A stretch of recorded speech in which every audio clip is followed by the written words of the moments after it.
Okay, Nick, I think this is going to be a fun one. This is going to be the fun episode. Not that our episodes are not usually fun, they're actually sometimes too much fun. I was going to say, Anastasia, what do you want about? Well, it's always fun recording. I find it fun watching you collapse on the floor in laughter, which is what happened at the end of our last recording. So, for a little behind the scenes knowledge, right, we were planning on recording this episode and our last episode on the same day. However, the ending of the last episode, Anastasia was slowly starting to go a bit crazy, as proved by the fact she found something I said way funnier than it actually was. And as a result, we decided that maybe it was better to reconvene on the following day, which is Monday, November the 25th. Yes. So we're here, take two, even though we didn't really do take one, but I definitely was a bit loopy yesterday. Hope you listened to our last episode. It was a little bit chaotic, but a little bit fun. And yeah. Those of us who've mentioned my mic issues, you probably are hoping that we don't do take twos, but these episodes recordings take a long time. We are trying to fix it, by the way. Yes, we are trying to fix the mic issues. You can blame Anastasia because I'm not a techno wizard yet, but I'm getting there, and we're gonna figure it out together, Nick.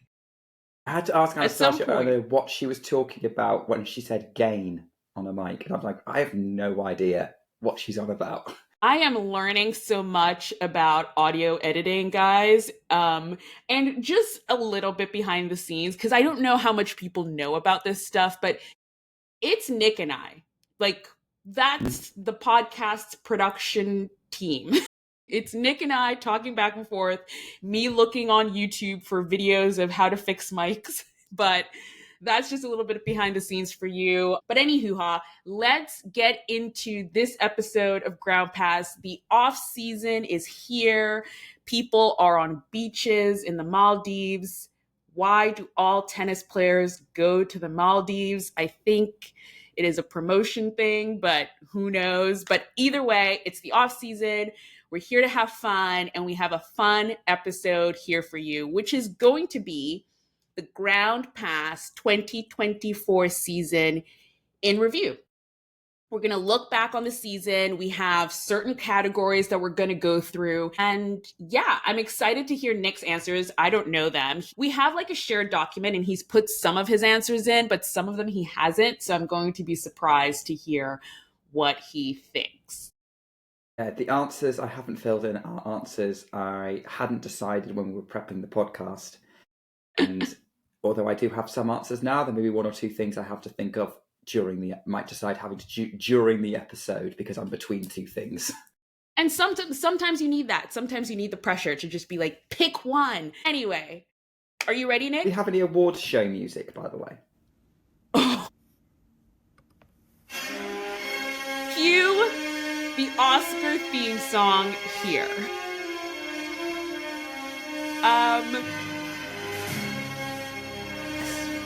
Okay, here we go. So first category, favorite tournament attended in person. Now, I personally actually don't think this is fair, because Nick didn't attend a lot of tournaments this year. I attended a few tournaments this year. So I will let you go first, Nick, because it's not really a fair question. I only attended one tournament this year. Yes. And even if it wasn't, it would still be my favourite, and that's Wimbledon. And look, no offence, I've done the Birmingham 250 before a few times. It's weird, and it's quite a nice sort of low, not low, kind of low key vibe to it.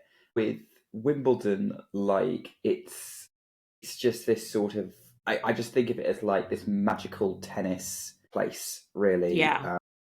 That you get caught on the other side of the world, and everything is all about tennis. And I think Anastasia's choice sounds very similar to that kind of vibe.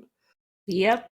Just a bit of a spoiler, but or a hint, as it were. But for me, I don't think many tournaments could beat it, even if I did go to others. And also, let's face it, this year with the trip that I had, especially that centre court day that I had, I don't think anything will ever top that as a tennis day for me. And if you don't know what I'm talking about, maybe you've joined us in the last sort of few months or so, go back and listen to my kind of audio diaries of when I visited Wimbledon this year. I did actually have to listen back to it to try and work out some of my answers to these categories. So that helped a lot. So I was like, great memories. Yeah, Wimbledon, for sure. Isn't that great that we can like look back at old episodes and remember and you're like, oh, that was a great tournament or that was a great memory. So I will link those episodes below so you can go back and listen to it. But I think you had a really great experience just listening back to your voice memos that you sent in. Absolutely. So, Anastasia, how many tournaments did you go to this year? Okay. So let's see. Let's start from the beginning of the year into it. But I went to Indian Wells, I went to Miami, I went to Cincinnati, and I went to the US Open, and then I went to the Challenger in Champaign. So that's 5 tournaments. That's the most I've ever gone to ever. I live in New York, so I go to the US Open every year. It's just kind of the tradition I have. But yeah, it was a big year for tournaments for me. My favorite, actually, before this summer, I thought I knew what my favorite was going to be, hands down. But one tournament kind of made me rethink because I was so surprised by how much I loved it. So really close second for me was Cincinnati. I was really surprised by how much I loved that venue, the vibe. It was just a smaller US Open. It was kind of remarkable how it got that feeling, but hands down, number one is Indian Wells. Indian Wells was my favorite tournament to attend in person this year. And like Nick said with Wimbledon, to me, it just seems like a magical place. Like it just seems like there's this magical secret tennis tournament surrounded by mountains in the desert where everything's perfect and the weather is perfect every day. Like it was kind of surreal how, and the sunsets were all sorts of colors of pink, and then there was tennis being played. It was a really magical moment, I think. And even the same thing, I remember we did an episode, I think it was one of my last days there, if not my last day there, where I recorded from the venue with you. And yeah, listening back to that episode, it was just, I was on a high. I was on a happy tennis high. So Indian Wells stole my heart, and I live across the country from it. It is not easy or cheap to go to. So it's going to be really tough trying to make tennis tournament decisions when Indian Wells exists. And you're like, I just want to go again. Now I know But how we'll that see. means, and like, no, realistically, I don't think I can go to Wimbledon every year. I have plans to in 2025, but probably not for as long as I did this time. You can't go to the same event every single time, every single year, but you can always make plans for going fairly regularly. And Yeah. Indian Wells is the tournament, like ever since Anastasia has been there and told me all about it. And now it's the tournament that I most want to visit that's outside the UK ahead of any of the Grand Slams, because I feel like it's a nice, comfortable tournament for tennis fans. Yeah. Very Yeah. kind of, yeah, that kind of sort of vibe that I'm going for with it. So, yeah, I think wholeheartedly can understand that decision that you've made. Yeah, yeah. And, based on those lines, like stay tuned because I think the more Nick and I go to different tournaments and stuff, it would be really nice to sort of, give you mini tournament guides in written form that you can go back to and look to see if you want to visit. I still think the blog post, I guess, that Nick wrote for Wimbledon for the ticket ballot, like it's still some of the best written stuff. I mean, I'm going to also link it below because when you sent me that draft, I was like, oh my goodness, you put so much work into it. And I think everyone should read it. But we'll put a link to that, it's on our website, and there'll be more tournament guides and things coming your way there. Next, the next one. We can't go to all the tournaments. We wish we could, but we can't go to all the tournaments. So, favorite tournament to watch on TV? I will say for me, it was the United Cup. This was the first year I'd ever watched the United Cup from start to finish. And I mean, granted, it was really tough. Luckily, I wasn't working at the time because I live on the east coast of the United States and the time zone to Australia is not easy. But the United Cup was so fun. And I think it just started my whole really new love for tennis team events. It is an individual sport. I get it, but I love these team events. I love watching tennis players that usually are used to just working on their own craft and solo endeavors now try to work within a team, and seeing those team dynamics and seeing them really fight hard to like get the win in those team dynamics. And the United Cup was so great. Like just on TV, the graphics were great. Like they had these, so each team had like a little kind of, I don't even, like a bench, a box where they were, which was just on the side of the court, and the cameras would go in there and like, you know, interview the coaches or other players or things like that. So it was actually a really fun interactive tournament to watch. Really, I know it's out of, you know, it's not a Grand Slam, but it was a lot of fun watching United Cup, and I'm actually really excited to see it again this year. It's interesting with the United Cup because Talking Tennis, which is another sort of tennis streaming podcast, a kind of outlet that sort of is out there. Anastasia and I have been involved with it before. Yeah. Like they put out a poll on Twitter asking which is your favourite team event?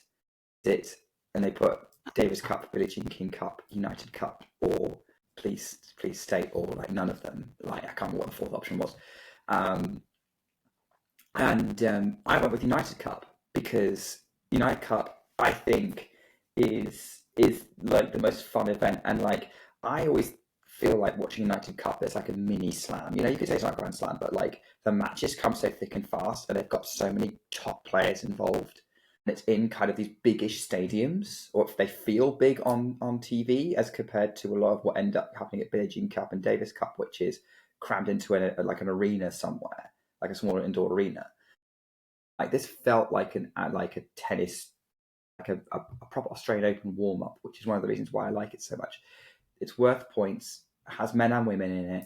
For me, it ticks all the boxes for what I would want from a team event, much more so than anywhere else. And that sort of fast frenetic nature, and there's like so many top players in action. Yeah, I think it is my favourite team event overall, and I always enjoy watching it every year, so I can completely understand why you would pick that event, Anastasia. Yeah, it was a lot of fun. I actually saw your answer to this question, and I'm interested to know why. Yeah, so here's the thing, right? Because I found this question really, really hard because I have nitpicks with every single tournament that I watch. Like, you know, I can kind of get an idea of like what a nice vibe is, what kind of thing they're going for. I feel like trying to feel like a feel from a tournament is difficult if you're going for something. Like, I didn't feel like I could go for Wimbledon again, because that would be the obvious answer. That would be that Wimbledon's the tournament I put my life on hold for, and it's the tournament that has been on the TV pretty much my entire life growing up. Like, I think I have memories of being very, very small and the tennis being on, and I have no idea what's going on other than, oh, look, people dressed in white on a field. On a field. Think about how big a tennis court would be to a 2-year-old. Yes. And but like Wimbledon would just win every time, so it's not particularly interesting if I go for it. So I can't say it. I'm going to have to like exempt Wimbledon from it. So it's like, well, which one do I go for? And there's a few other British grass court ones I quite like in watching and whatnot. But for me, I really enjoy watching the Stuttgart Open. And there's a reason for that, right? First of all, it feels like a secondary WTA finals Mm, because you've got pretty much, it's a 500 event, it lasts for a week. There's only like 32 players in the draw, but pretty much all the top 10 show up.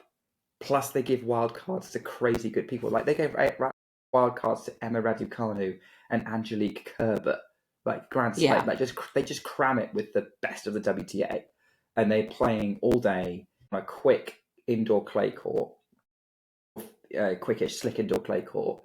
Um, I think the vibe of the venue is like, it's really cool the way it's kind of lit and everything. And so yeah, I just love the vibe of like it feels like the WTA finals but bigger in some Yeah. ways. Like I love the WTA finals, I love the end of year finals. They're some of my favorite tournaments. But the other thing I really liked was the Stuttgart event this year. I think half the matches that got played were really good matches. They were really entertaining.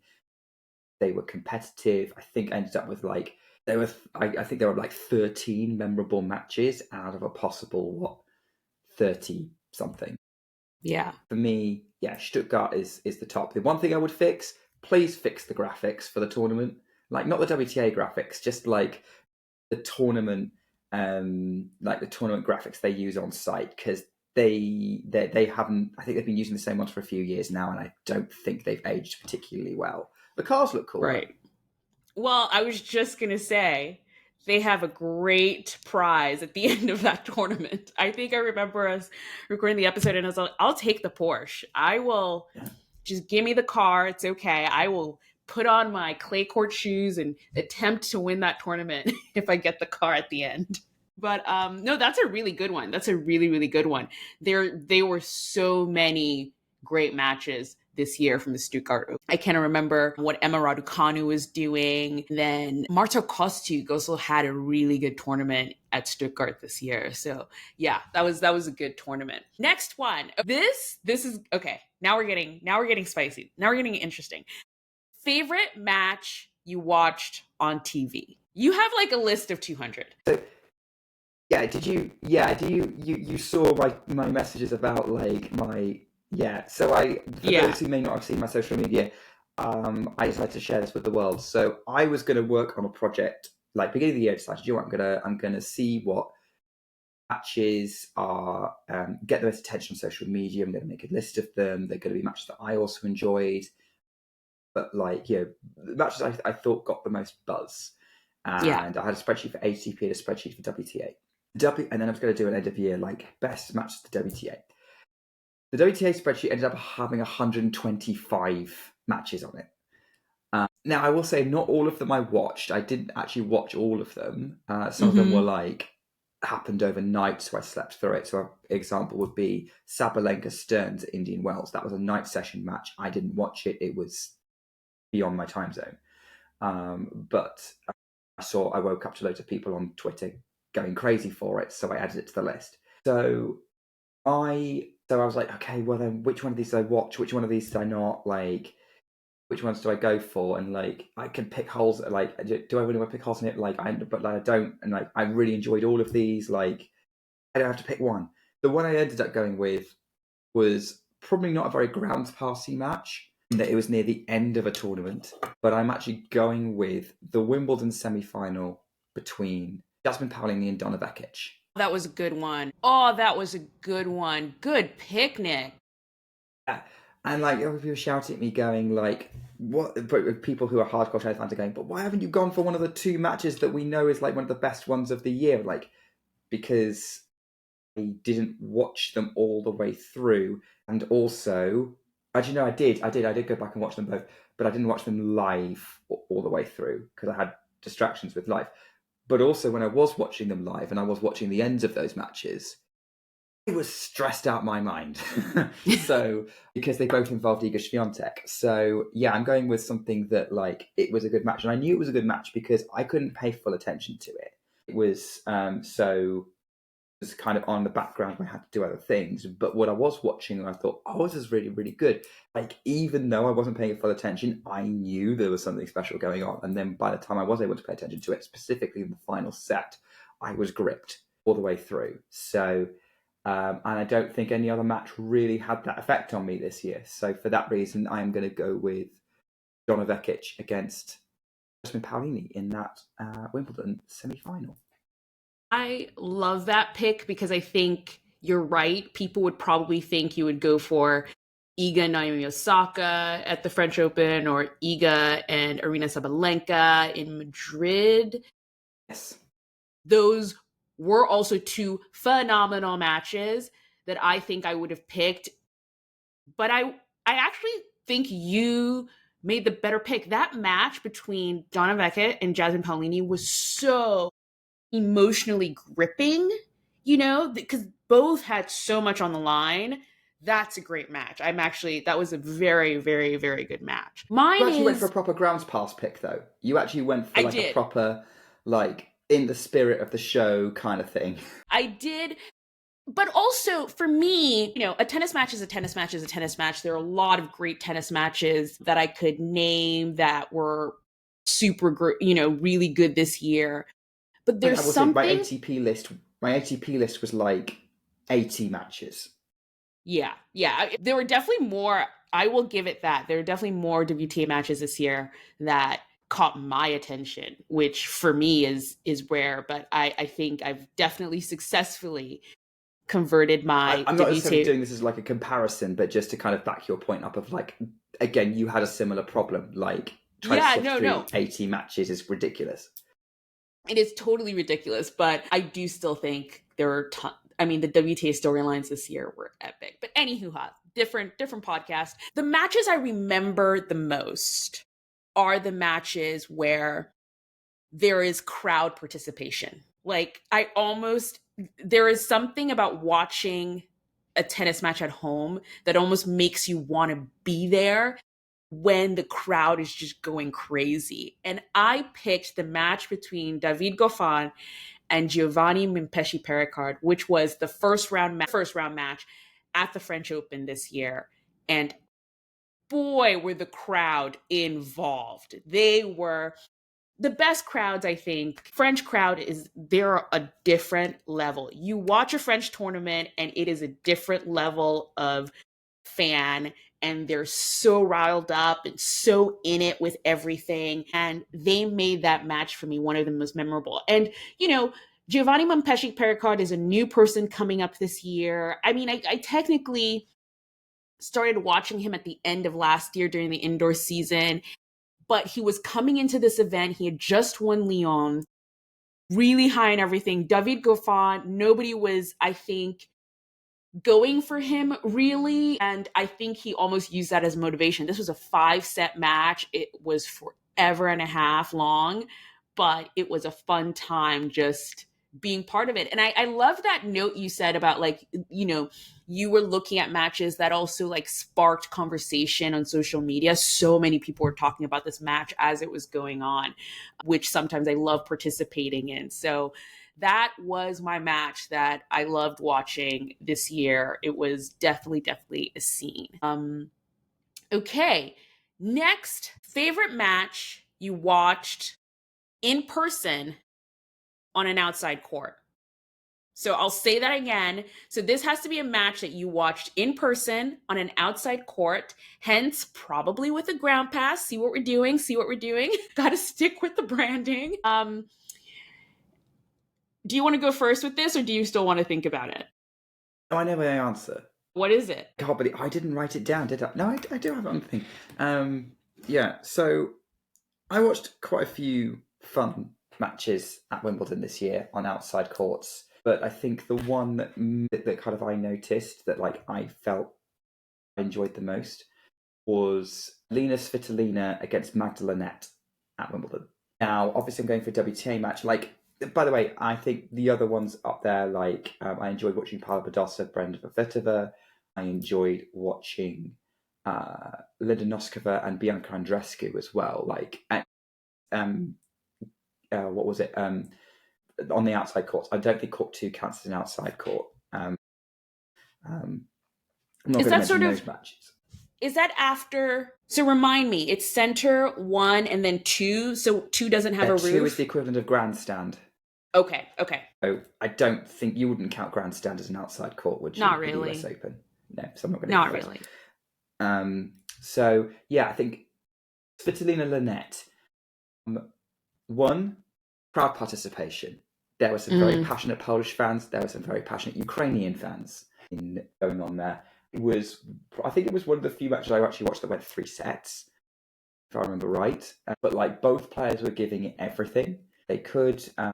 It was a great tussle between the two of them, and like something else, I think one particular memory I have of that match, I think it's probably like coloured it a little bit for me, was well, first of all, I sat in the rain for 2 hours waiting for that match, so it had to be worth it. Yeah. But You're like, also, this better be good. there was a family in front of me, and it was a family day out to Wimbledon with mum and dad and their kids. I think the the dad was Ukrainian. I don't know what nationality the mum was, but I knew that it was different. And they had court one tickets, and so mum and dad were kind of swapping which kid they had with them at which match. Ah. But the sort of little girl in front of me, who probably I'm going to say is about at least 5 or 6, she was there, and she was with her dad, who was there to support Elina Svitolina, and she had her little Ukrainian flag, and she was waving it when everyone was cheering, or she was waving it when she thought she needed to wave it, which probably wasn't at the right time, because she was still figuring out how tennis worked. Yeah. Didn't like she still didn't fully understand like the point system, like her brother was explaining to her, dad was explaining it to her, but she was into the atmosphere, she was having a good time, and it was nice being behind someone who was sort of hopefully getting into tennis at some point, Mm-hmm. getting into tennis. But the match itself was also really really competitive. But I think being in that atmosphere with all the fans around was really really nice. So that's what I'm going with. Yeah, I love that. I love when you almost see the birthing of a tennis fan. Like it's actually cute when you see it in Let's. I person. will be honest. That little girl did fall asleep or start falling asleep after a set because she'd been in the queue since whatever time in the morning. So And probably sitting in the rain and all that. Yeah. yeah, like she was enjoying it, but she was very very tired. I can imagine. I can imagine. So for me was, and I really did go back and think about it, and I was like, am I just picking this match because it's Andy Murray? But no, this was a match. My favorite match to watch in person on an outside court was Andy Murray. I know on an outside court, but that's what you get when you go to smaller tournaments. And technically, this was at the Miami Open, which is 1,000 level event. But at 1,000 level events, not there are just so many players that they have to cater to. Not everyone's going to get on the show court or one of the other bigger ones. And he was on, one of like the fourth biggest court basically. And it was Andy Murray and Thomas Mahak. And I mean, first of all, we know how I feel about Tomas and his short shorts and his perfect fashion sense. Those are the correct length of shorts, Tomas. Keep it up. And Andy Murray, it was back when we were still in the sort of will he, won't he retire? And, no one was really knowing what was going on. But he had all of a sudden was having such a great run at the Miami Open, and all of a sudden the chatter had started was could he could Andy Murray win the Miami Open? It's a tournament he actually loves. And I'm lucky to have seen him play in person before, so it really wasn't about that, but I was caught up in the sort of will he, won't he might win this tournament. I love Thomas Mahach, who was also having a great tournament on his end. So it was just the perfect combination of storyline, good tennis, and the crowd was insane. Like the crowd was insane. And I had such a good time watching that, but it was also so crushing because if everyone remembers, that was also the tennis match where I think Andy just stepped wrong. I think he just stepped wrong because there wasn't really a or anything, but he hurt his ankle and it put him out for a while, and he never really came back to that level this year, and then ended up retiring at Wimbledon. So I was very happy to be in the crowd for that. It was one of my favorite moments of attending a tournament in person this year. Choice. Yeah, I think yeah, you've got to pick an epic moment where you almost saw the last big battle of Andy Murray's singles career where he and no, that's a lie. I think there was one at Queen's Club. I think you certainly seeing Andy Murray putting everything out there against a young and hungry player. Yeah. At this stage, like that was the kind of performances that he's been putting in that's kept his fans kind of invested in him. Absolutely, what makes him so fun to watch and makes that World at Wonday even more intriguing. So yeah, I think I would have liked to have been there with you. To be honest, that would have been a fantastic match to watch up until when he rolled his ankle. That was so soul crushing. And one day, Nick and I are gonna meet up one day at a tournament near somewhere. We'll see. Maybe when you get over to Indian Wells, or maybe when I get over to Wimbledon, one of these times. Anyway, next, this was an odd one because I had a lot of choices, but I kind of restricted it a little bit, which made it harder for me to do. But our next question is, who was your favorite player, your favorite new player this year? And I restricted it to the 2024 season in the sense that you discovered this person in the 2024 season. So that restricted a lot of things for me because I was at first going to say Giovanni Mempesci Pericard only because he's just a marvel. He is so tall. I have also watched him in person. I cannot explain to you how tall he is, but he is so tall. So he's a marvel. But I did start watching him in 2023. So I went back into the archives and I was like, who else have I been watching that I'm really excited by that I only discovered this year? And it has to be Jacob Fernley.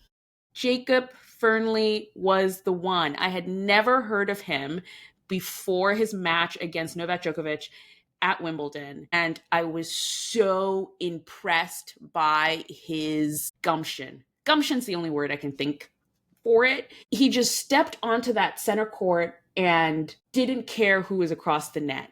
Like, he's given interviews since that I've listened to where he actually does, care. He loves Novak or whatever, but he was just so laser focused on winning a tennis match. And I appreciated that so much.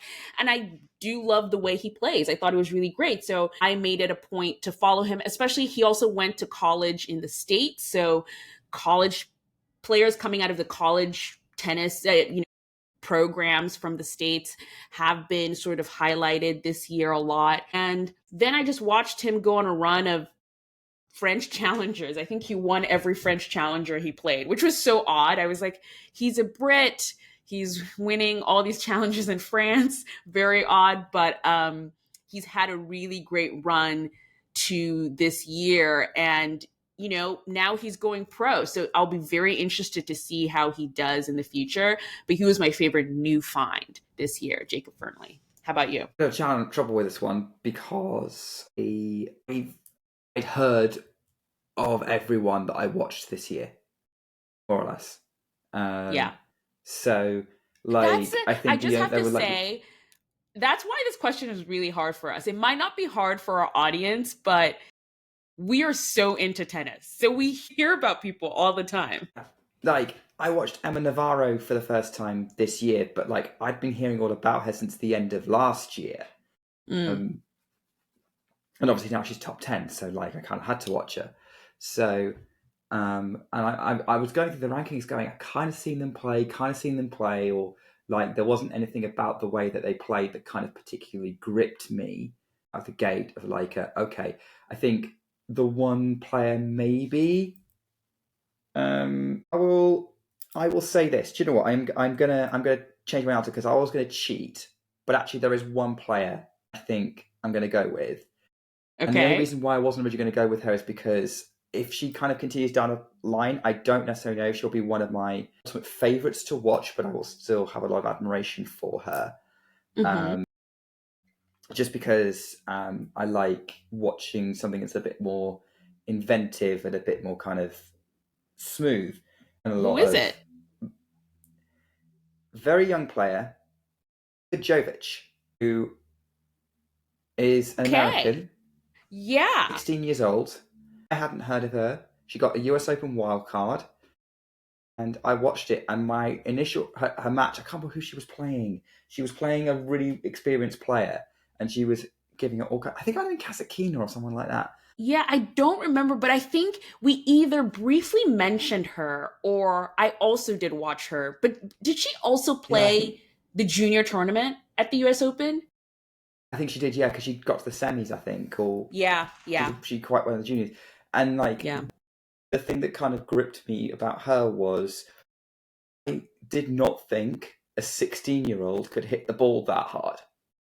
I didn't think someone that young would be physically capable of hitting the ball hard as someone who's been on the tour for 10 years, Yeah. who's maybe matured a little bit more physically, um, and has been working on it specifically. I just remember watching her going, oh goodness, that just raw power is insane. And she's not even, she's very slightly built as well. So the fact that she kind of got away with that and she could achieve that is really impressive. So yeah, and the fact that she just kept on fighting, locking in, and a bit like with Jacob Ferdley, and it's like, no, I'm not backing down, I'm not losing, I'm going to go toe to toe with you, and I'm going to give everything.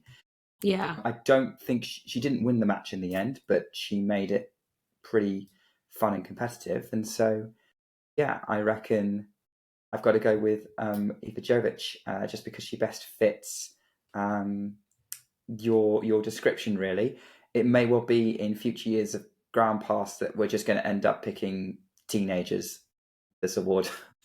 Exactly. It's like someone in, playing an ITF that we watched on a stream somewhere. But yeah, no, this was a hard one for us because we do watch a lot of tennis and we're just in the tennis world. So I think we just hear about tennis players a lot more, but I think the great thing about mentioning these players is that someone listening can then discover them because I think those two players that we just mentioned are definitely worth a watch next year for sure.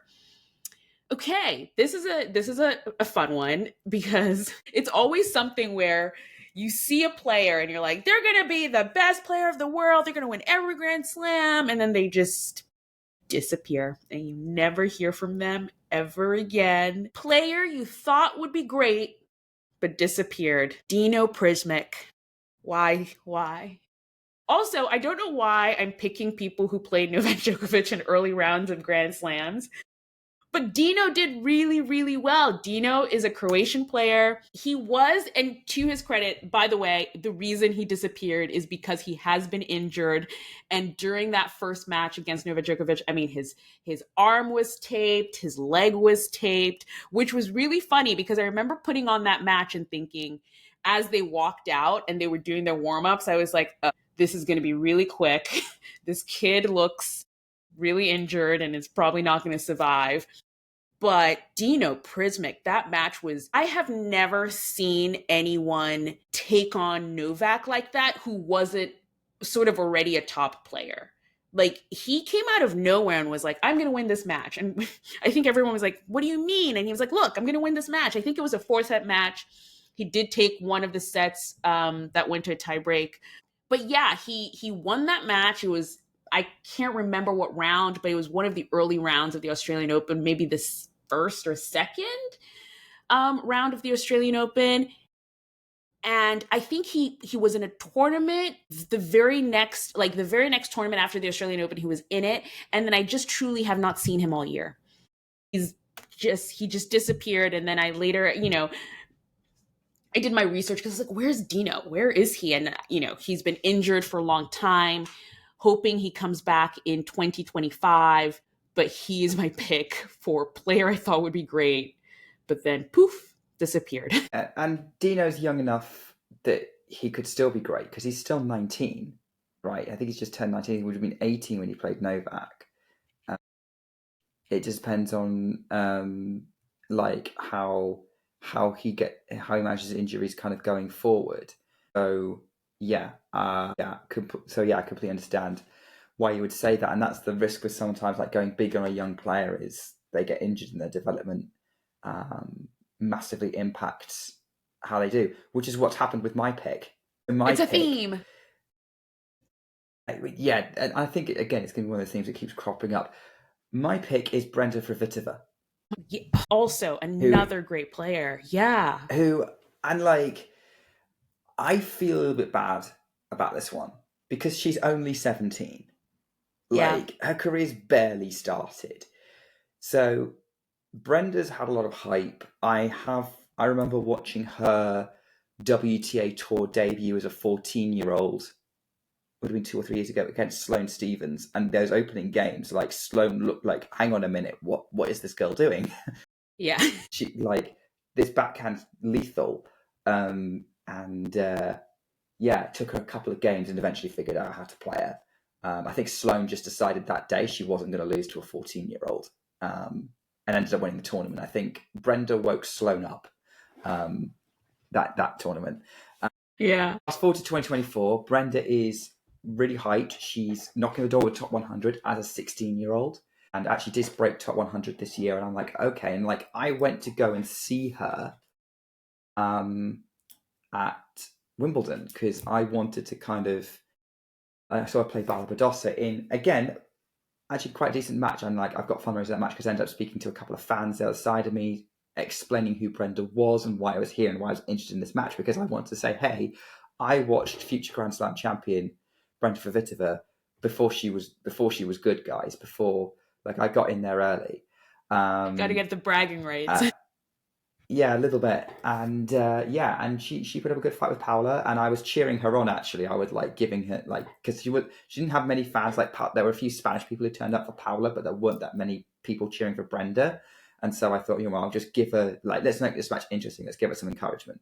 And like she got off court. I think she was a bit hurt during it as well, which didn't help. I was off court, and I'm like, okay, cool, Brenda. And it was the second round as well, so pretty Mm-hmm. good. And I've just checked. He hasn't. She's played an ITF at the beginning of November, and that's been her only tournament since the US Open. So she's tumbled well out the top 100. She's outside the top 150. And yeah, I remember thinking, you know what? Yeah, at multiple points, I haven't heard from Brenda Fravitova in a while. Like, where is she? What's happened? Maybe as well, expectations of her a little bit coloured by the fact that she's kind of rocket rising up really young.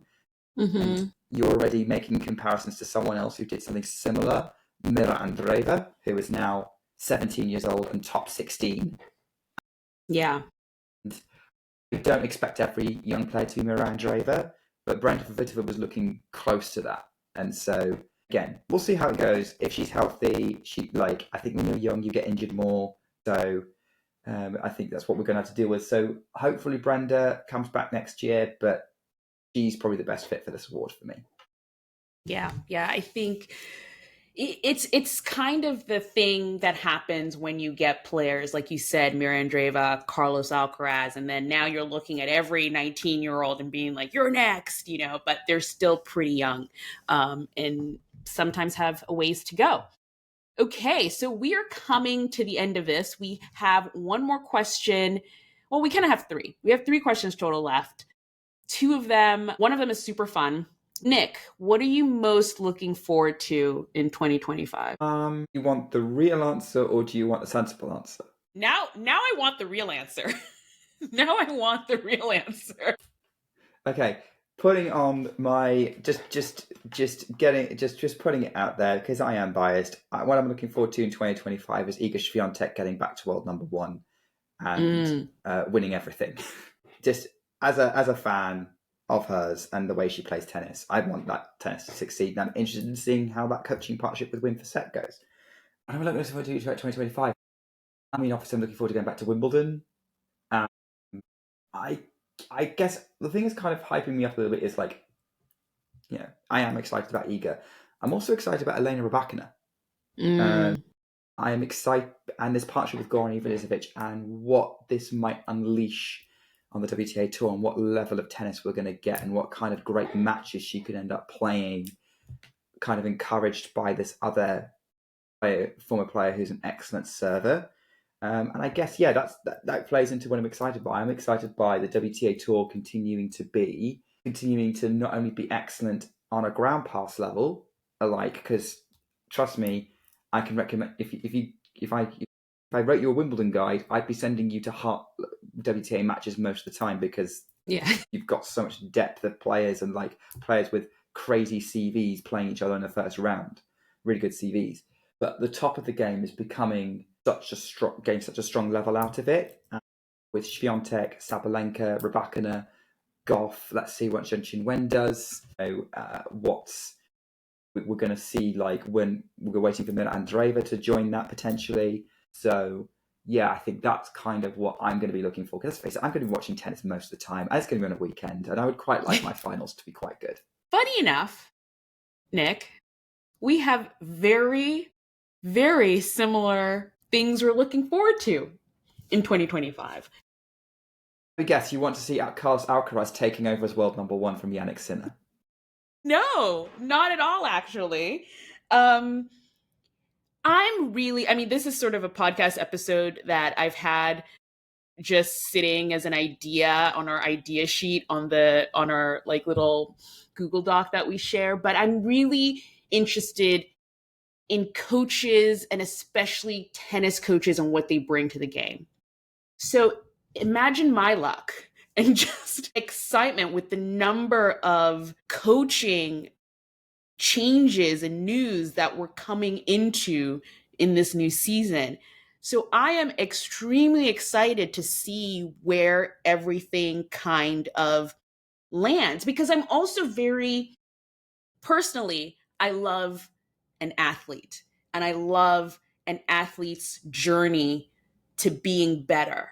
I love seeing that growth and that challenge come to life. And it seems like Iga Swiatek, Elena Rybakina, Naomi Osaka have all kind of said, Coco Gauff, you can add Coco Gauff to that, have all sort of switched their teams around and are, you know, wanting to get to some new level. And my excitement cannot be contained. I am so excited for the first tournament that all four players play together in Australia. Is that the Australian Open? Is it a tournament before? Will be the Australian Open because they've all chosen different tournaments.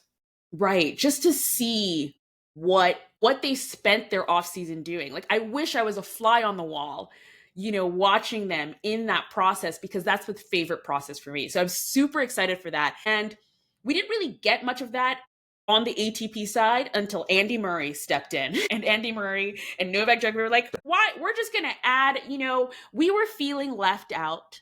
The WTA had all the sort of like coaching changes. We were feeling left out. So I called Andy and Andy said, hello, Novak, what's going on? And he's like, I don't know. You want to like coach me for a bit? And he was like, sure. Cannot wait. Please, Netflix gods up there, please make a documentary about this because I want to be the fly on the wall that's watching that. So yes, that is what I'm looking forward to most in 2025 is to see what these new relationships bring because I think it's going to be a super exciting year. Okay, final two. We'll start with something more serious or at least harder. This was really hard. I don't know why, but it took me a really, really long time to pick my person. But we have Which two is more my fault spots. because I came up with the restrictions on this. But then I loved the restrictions. I love the restrictions. So we are going to pick the Ground Pass WTA Player of the Year and the Ground Pass ATP Player of the Year. But here are the rules. Nick came up with the rules. I love the rules. Ground Pass Player of the Year, a player you can watch in a Ground Pass who is outside. I think I modified this because I think you said outside of the top 32. But here's the reality of it. I then went back and said, or outside the top 10, but not from these contexts. Oh, okay. Okay, good. Okay, good. Because I was thinking I don't know how many people can actually name all the top 10, let alone the top 20 or the top 32. So I was going to stick to top 10, but I think yes, you know what? I did think I saw that edit where you were like out, you know, it could be in the top 10, but not a Grand Slam champion. Okay. I think is what you the Grand Slam champions ruled it out. And like, yeah. I was also tempted to rule out certain nationalities depending on which Grand Slam Mm, you go to, but then or at least nationalities in the top 32. So right. if you're at Roland Garros, no, if you go to if you went to Wimbledon and there's a Brit who's seeded, you're not going to see them on a ground pass. This is true. So That is forget that. exactly. I'm Exactly. not going Same to see thing Katie is, Bolt yeah. on a ground pass. I did see Katie Bolt on a ground pass because she was on court 3, but it was really hard to get into that court. It was like the fourth biggest court, like that Murray match at Miami. So that's kind of where I was coming from here. But I appreciate that's kind of arbitrary because it's very location dependent.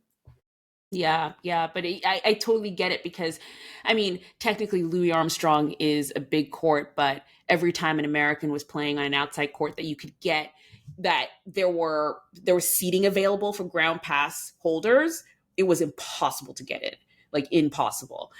So okay, so who I picked as ground pass ATP Player of the Year was Arthur Fils, and you might be thinking, Anastasia, you couldn't pick an American?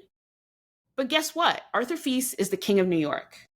You're It going to was go into said, this, okay? I know you're going to go into this, Anastasia, but can I just say, when I saw Artifice, this was the pick that I knew that you were going to go for, no. immediately. I knew you were going to go for Artifice. You have been so excited about Artur all year. So, this does not surprise me whatsoever. Well, I guess you know me then, Nick. But he, I think, is the epitome of what's new and what's coming in the future years of tennis, I think. He is 20 years old. He's a French player. He's exciting, vibrant. Like his matches are always fun. Like I got the King of New York thing because I saw him at the US Open on an outside court. I think it was court 12 or 13, one of the ones like that are all like mashed up on the side. And he was playing Matteo Rinaldi, which he has a problem with Matteo Rinaldi. Like, he needs to figure out how to play that man because he's lost every match that they've played together. But, the crowd was just going wild and calling him the King of New York. Why? I have no idea. I got to the match like halfway through it. So I was like, why are we calling him the King of New York? But he's embodied that attitude. And I think fans really latch onto him when they see him play on TV or in real life. Some of his runs to titles this year. So he won 2 titles. He won Hamburg and Tokyo.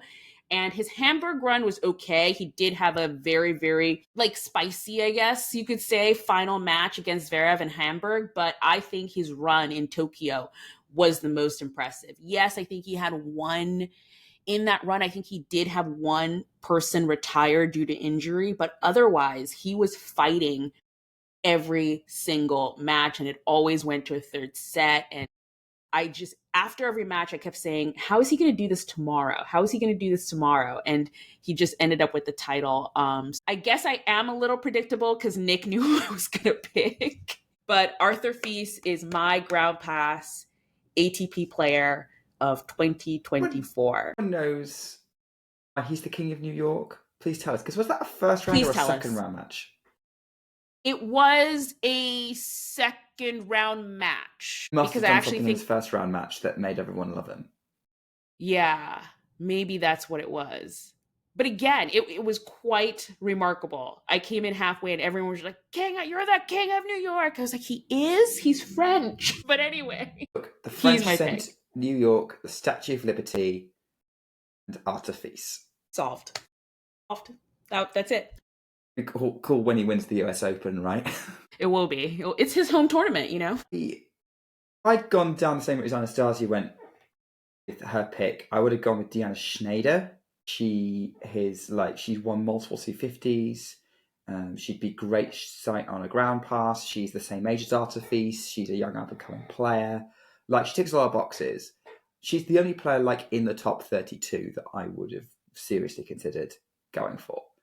But I wanted to kind of do the whole go and see someone on a ground pass kind of thing, and I wanted this award to go to someone who kind of encompasses discovering someone on a ground pass and following them, right? Schneider is someone we've known about for a couple of years as being incredibly talented, and she's had a big breakthrough this year. But if I go with like most exciting player of the top 20 that you could go watch the Grand Pass, got to watch Deanna Schneider right now. Isn't already pretty well established. I had a few options here. I did put it on social media. Hey, who's your top 32? Which you can go back and have a look. And I got some really good input. And a lot of people were saying some of the same people that I was thinking about. Lulu Sun, who broke through at Wimbledon. Ooh. Like, imagine if you'd gone to her matches at Wimbledon and then suddenly she's in a quarterfinalist and no, again, huge power. Really rattled Donna Vekic in the quarters, knocked out Amara Raducanu. Lulu's son is, and just a couple of things since. There was some people said Amanda Anisimova. That wasn't someone I thought of, but worth considering. And I really didn't want to go with the obvious choice. I think Anastasia. So I'm not going to know. You don't know what the obvious choice is for WTA Player of the Year for Grand Pass? It's only the player who's won Player of the Fortnight more than once, despite the fact there's a rule, which is supposed to have a rule where that doesn't happen. I call it the Iga Swiatek rule. Actually, it's the Carlos Alcaraz rule. It was more for the both of us. Yeah. Anyway, it's the only Rebecca Schramkova, who has... And the reason why she has to win isn't because we keep mentioning her. Yeah. Yeah, she has to win it, actually. In the same way as keep mentioning Artifice. Yes.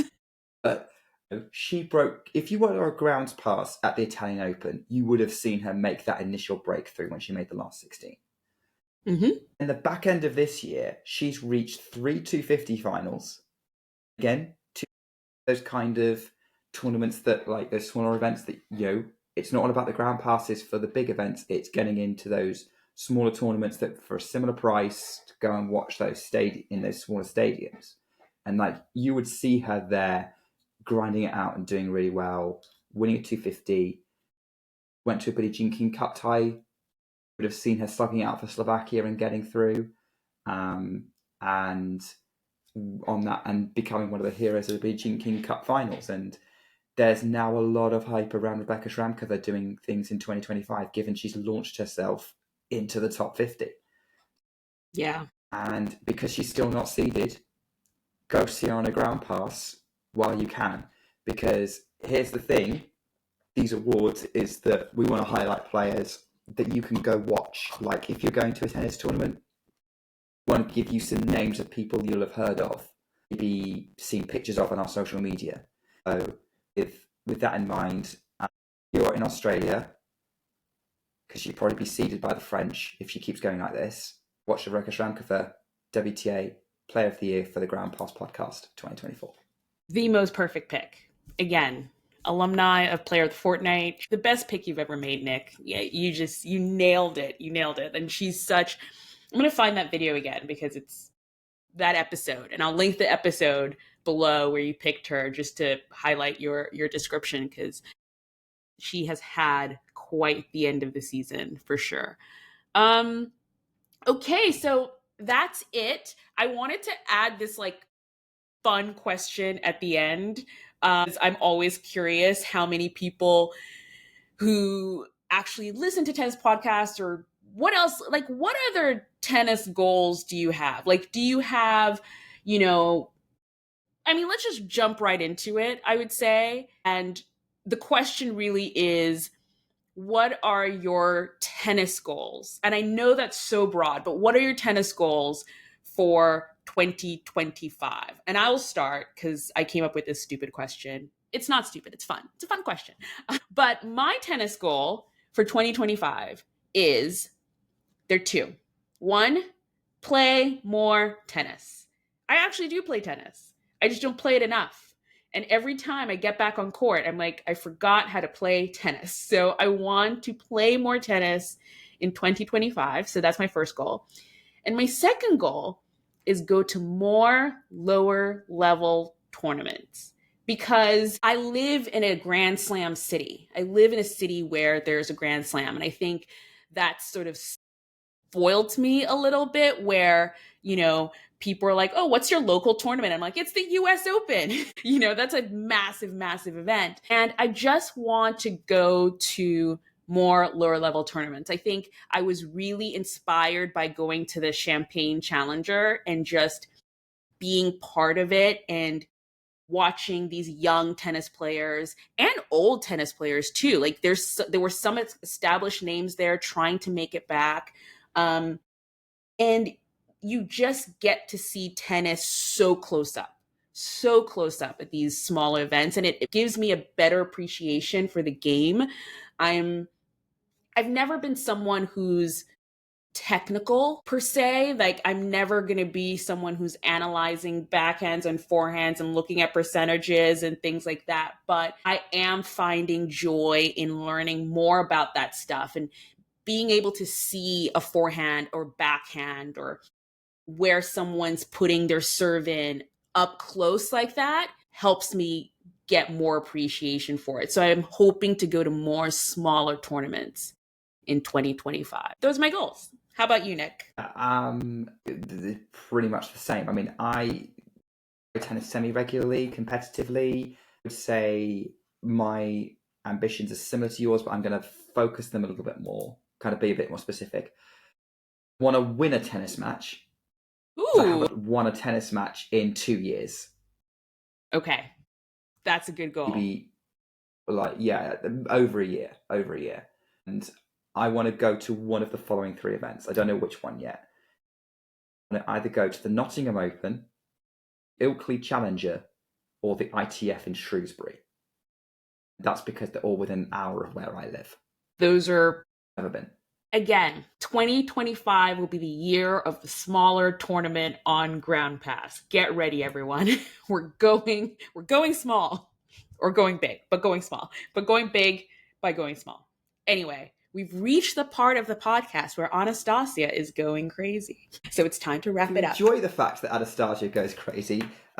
Please like on social media, be it Blue Sky or Threads or Instagram. I don't know if we still have an X account or not. But you can see all sorts of Anastasia's crazy ramblings on there, whether she puts up a video of it or whether she decides to just post whatever she's thinking about tennis, which is usually how it kind of transpires.